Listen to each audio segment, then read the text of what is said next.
Star മാജിക്കിന് ശേഷമായി Bigg Boss reality show അനുവിന് വലിയൊരു ബ്രേക്കായി മാറുകയായിരുന്നു. 100 ദിവസം എന്ന ആഗ്രഹത്തോടെ പോയ അനു വിജയിയായാണ് തിരിച്ചു വന്നത്. യൂട്യൂബ് ചാനലുമായി ജീവിത വിശേഷങ്ങളെല്ലാം താരം പങ്കുവയ്ക്കുന്നുണ്ട്. കഠിനാധ്വാനത്തിലൂടെയാണ് ഈ നേട്ടം സ്വന്തമാക്കിയത്. വേണ്ടത്ര കണ്ടന്റ് കൊടുത്ത് തന്നെയാണ് അവിടെ നിന്നതെന്നും അനു പറഞ്ഞിരുന്നു. PR വർക്ക് എന്ന ആക്ഷേപമുണ്ടെങ്കിലും ഒരാൾക്കും ഷോയിൽ വിജയിക്കാനാവില്ല. പിന്നെ ഗ്രൂപ്പിലൂടെയായി കുറച്ച് പബ്ലിസിറ്റി കിട്ടുന്നു എന്ന് മാത്രം. എനിക്ക് PR ഉണ്ട്, ഞാനത് പറഞ്ഞത് തെറ്റായി പോയതാണ്, അത് പുറത്ത് പറയാനേ പാടില്ലായിരുന്നു എന്ന് പിന്നെയാണ് ഞാൻ മനസ്സിലാക്കിയതും. ഷോയിലെ കാര്യങ്ങളെല്ലാം അവിടെ കഴിഞ്ഞാണ് വന്നത്. മോശം കാര്യങ്ങളൊന്നും തന്നെ ഓർക്കുന്നില്ല. വിവാദങ്ങളെയും ഉണ്ടാക്കാനും താല്പര്യമില്ല. അങ്ങനെയുള്ള സാഹചര്യങ്ങളും ചോദ്യങ്ങളും വന്നപ്പോൾ മൗനം പാലിക്കുകയായിരുന്നു അനു.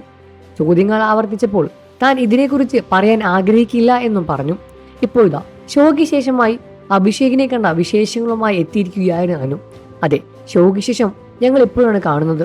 താൻ കാരണം എൻ്റെ വീട്ടുകാരുടെ അടക്കം നിരവധി പേരാണ് എയറിൽ പോയത് എന്ന് അനു പറഞ്ഞിരുന്നു. ഞാൻ എയറിലായി പോയതാണ് എന്ന് തോന്നുന്നില്ല. ഒരു പണിയുമില്ലാതെ ഇരുന്ന് കമൻറ്റ് ചെയ്യുന്ന കുറേ ഫേക്ക് പ്രൊഫൈൽ കണ്ടിട്ടുണ്ട് ഞാൻ. എത്ര കഷ്ടപ്പെട്ടാണ് അവർ എത്തിയത് എന്ന് എനിക്കറിയാം. നെഗറ്റീവ് കമൻറ്റുകൾ എന്തു പറഞ്ഞാലും അതൊന്നും എന്നെ ബാധിക്കില്ല. ഞാൻ അതൊന്നും തന്നെ മൈൻഡ് ചെയ്യുന്നുമില്ല. എന്തൊക്കെ അടിച്ചിറക്കിയാലും ഒന്നും നടക്കുന്നില്ല. ഫൈനലായപ്പോൾ ശരിക്കും ബുദ്ധിമുട്ടിയിട്ടുണ്ട്. ഒറ്റയ്ക്കായിരുന്നു. റീഎൻട്രി കയറി വന്ന എന്നെ വിജയിപ്പിച്ചവരോട് എനിക്ക് നന്ദിയുണ്ട്. ദൈവം പറഞ്ഞു വിട്ടതാണ് അവരെ. അവരോടെല്ലാം എനിക്ക് സ്നേഹവും നന്ദിയും കടപ്പാടുമുണ്ട്. ആരോടും ദേഷ്യമോ വെറുപ്പോ ഒന്നുമില്ല. അവരോട് ദേഷ്യമുണ്ടോ എന്നൊക്കെ എല്ലാവരും ചോദിക്കാറുണ്ട്. താൻ അവരെ ഒന്നും കാണുന്നില്ലേ? നീ എന്നെ ഉപദേശിച്ചറിഞ്ഞ് പറഞ്ഞാൽ വീണ്ടും നീ എയറിലാകും.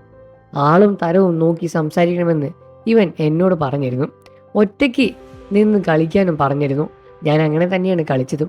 ബിഗ് ബോസ് എന്താണെന്ന് കാണിച്ച് എന്നെനിക്കറിയില്ലായിരുന്നു. ഒറ്റയ്ക്ക് ഞാൻ വന്നത്, ഒറ്റയ്ക്കാണ് പോകുന്നത് എന്നും പറഞ്ഞിരുന്നു. അവിടുത്തെ പ്രശ്നങ്ങൾ കാരണമാണ് താൻ കരഞ്ഞത്. അതുമാത്രമേ ബിഗ് ബോസ് കാണിച്ചിട്ടുള്ളൂ.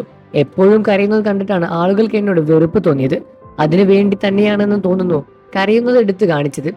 ഗെയിമിൽ 100% കൊടുക്കുന്നു എന്നും അബി എന്നോട് പറഞ്ഞിട്ടുണ്ട്. ഞാനൊക്കെ അത് തന്നെയാണ് ചെയ്തതും. എല്ലാവരും അവിടെ ഓരോ അപകടങ്ങളായിരുന്നു. അതുമാത്രമല്ല, ഞാൻ അവിടെ 100 ദിവസം വരെ നിൽക്കുകയും ചെയ്തില്ലേ. എന്നോട് ഒരിക്കലും ഡോക്ടറെ കാണാൻ വന്നിട്ടില്ല. വീട്ടിൽ നിന്നിറങ്ങുമ്പോഴേ ഡോക്ടറെ കാണേണ്ട അവസ്ഥയെ ഞാൻ പ്രതീക്ഷിച്ചത്. ഭാഗ്യത്തിന് എനിക്ക് അങ്ങനെയൊന്നും തന്നെ സംഭവിച്ചില്ല. എന്തോ ദൈവാനുഗ്രഹം ഉണ്ടെന്ന് തോന്നുന്നു. നിങ്ങൾക്ക് അനുമോളെ ഇഷ്ടമാണെന്ന കാര്യം വീഡിയോയ്ക്ക് താഴെ കമൻറ്റ് ചെയ്ത് പറയുക. വാർത്തകളും വിശേഷവും എത്രയും പെട്ടെന്ന് അറിയാൻ നമ്മുടെ വീഡിയോ ഒന്ന് ലൈക്ക് ചെയ്ത് ചാനൽ ഇപ്പോൾ തന്നെ സബ്സ്ക്രൈബ് ചെയ്ത് സപ്പോർട്ട് ചെയ്യണേ ഫ്രണ്ട്സ്.